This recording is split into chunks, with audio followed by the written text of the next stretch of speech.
Nous sommes de retour dans cette édition du 22 juin 2022 du live de TV Finance, votre émission 100% marché financier. Et comme tous les mercredis, eh bien nous allons retrouver, nous sommes en direct et en duplex avec Eric Seban. Eric qui décrypte pour nous donc les mouvements, les premiers échanges à la bourse de Francfort. Bonjour Eric. Bonjour. Bonjour, merci beaucoup d'être avec nous ce matin.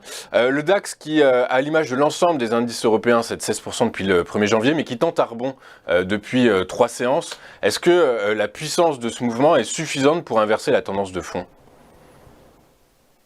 Ça n'en prend pas le chemin ce matin en tout cas, puisque on ouvre faiblement.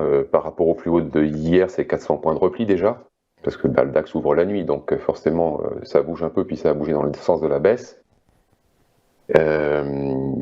C'est pas très bon en fait ce qui se passe pour le moment, parce que rappelez-vous, mercredi dernier quand on se parlait, on a déjà pris près de 9% de baisse, ce qui était déjà beaucoup.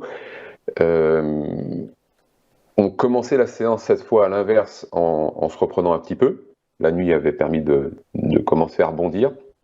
Le rebond technique, on avait envisagé évidemment qu'après la Fed, le DAX puisse percevoir de façon un peu mitigée, pour le moins, le discours. Et puis jeudi, on a bien vu que ce rebond qui s'est arrêté d'ailleurs pile poil sous les premières résistances proches avait provoqué ensuite jeudi une forte baisse. On a perdu quand même 4,5% d'une séance, c'est beaucoup. Donc une nouvelle dégradation. Alors je vous disais également qu'il ne fallait pas une nouvelle fois clôturer sous 13 000 vendredi soir pour garder des chances de rebond. Vendredi, petit rebond, donc préservation de cette zone de 13 000. Alors vraiment à l'arrache. Et puis, en effet, lundi et hier, rebond dans le sens ensuite de vendredi. Mais c'est pareil, on s'est arrêté sur la zone de résistance 13 450, 13 384, 450, qui est une zone qui a fait effet de nombreuses fois en tant que support, cette fois en tant que résistance.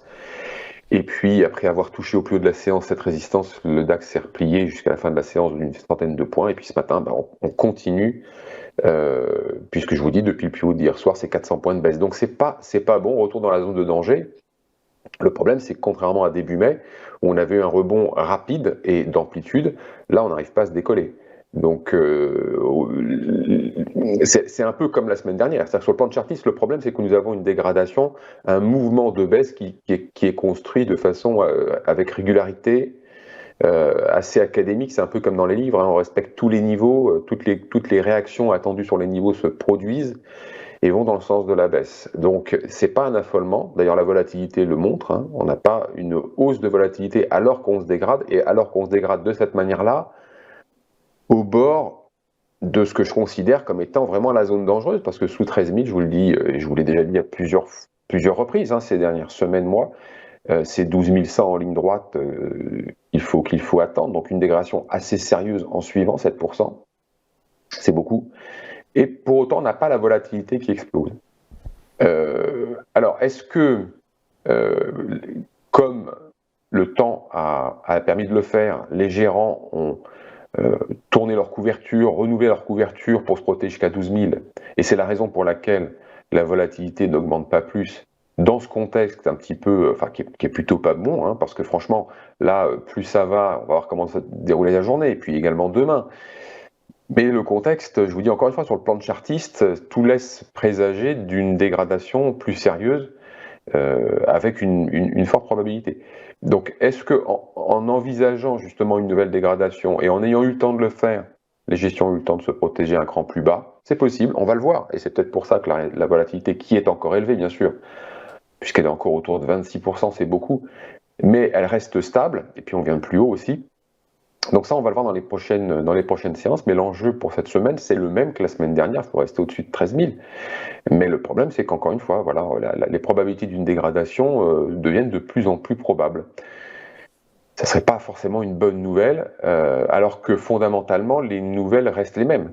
C'est-à-dire qu'on n'a pas de nouvelles mauvaises nouvelles.